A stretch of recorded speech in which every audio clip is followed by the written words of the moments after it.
வணக்கம் நண்பர்களே, இந்த வீடியோவில் நம்ம என்ன செய்தி பார்க்க போகிறோம்னா, ஓய்வு பெற்ற கேப்டன் மனைவி படுகொலை, வீட்டில் வேலை செய்தவர்களை செய்த கொடூரம், பகிரன சிசிடிவி காட்சி வெளியாகி இணையதளத்தில் மிகப்பெரிய ஒரு அதிர்ச்சியை ஏற்படுத்தியிருக்கிறது. வாங்க என்ன தகவல், அவங்கள எதற்காக படுகொலை செய்யப்பட்டாங்கன்னு இந்த வீடியோவில் நம்ம பார்த்து தெரிஞ்சுக்கலாம். முதன்முறையாக நம்ம சேனலை பார்க்குறீங்கன்னா சப்ஸ்கிரைப் பண்ணாதவங்களாம் சப்ஸ்கிரைப் பண்ணிக்கோங்க. பெல் பட்டன் சிம்பல் அமைக்கி நம்ம சேனலோட நோட்டிஃபிகேஷனை எனபிள் பண்ணிக்கோங்க.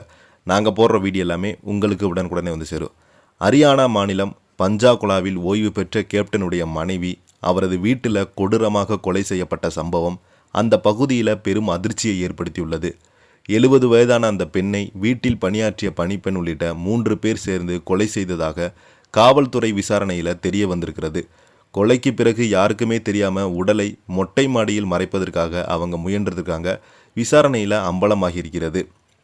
பஞ்சாலா குழுவில் உள்ள சொகுசு பங்களாவில் ஓய்வு பெற்ற கேப்டனும் அவரது மனைவியும் வசித்து வந்த நிலையில் அங்கு பணியாற்றிய பணிப்பெண், அவரது கணவர் மற்றும் மகன் ஆகியோர் இந்த கொலையை செய்ததாக வீட்டில் பணியாற்றவர்கள் என்பதால் அவங்க மீது குடும்பத்தினர்கள் முழுமையான நம்பிக்கை வைத்திருந்த நிலையில் அந்த நம்பிக்கையை அவங்க மோசமாக சிதைத்திருக்கிறாங்க. கொலை நடந்த பிறகு அனைத்து தடயங்களையும் மறைக்க மூவருமே சேர்ந்து பெண்ணினுடைய உடலை மொட்டை மாடிக்கு தூக்கி சென்று மறைக்க பார்த்துருக்குறாங்க. குற்றத்தை மறைக்க முயன்றாலும் வீட்டில் பொருத்தப்பட்டிருந்த கண்காணிப்பு கேமராவில் காட்சிகள் அவங்களுக்கு எதிரான முக்கிய ஆதாரமாக மாறியிருக்கிறது. 3 பேரும் சந்தேகத்திற்கிடமான நடவடிக்கையில் கேமராவில் பதிவாய்ப்பதை வைத்து போலீசார் தீவிரமாக விசாரித்து மூவரையும் அதிரடியாக கைது செய்திருக்கிறாங்க. கொலைக்கான உண்மையான காரணம் மற்றும் பின்னணி என்ன என்பது குறித்து காவல்துறையினர் தொடர்ந்து தீவிர விசாரணை நடத்தி வருகிறாங்க. இதனால் அந்த பகுதி மக்களிடம் மிகப்பெரிய ஒரு அதிர்ச்சியை ஏற்படுத்தியிருக்கிறது. அது மட்டும் இல்லாமல் காவல்துறையினர் இவங்களை கைது செய்யப்பட்டு கடும் நடவடிக்கை எடுக்கப்படும் என்று குடும்பத்தினருக்கு வாக்குறுதி கொடுத்துருக்குறாங்க.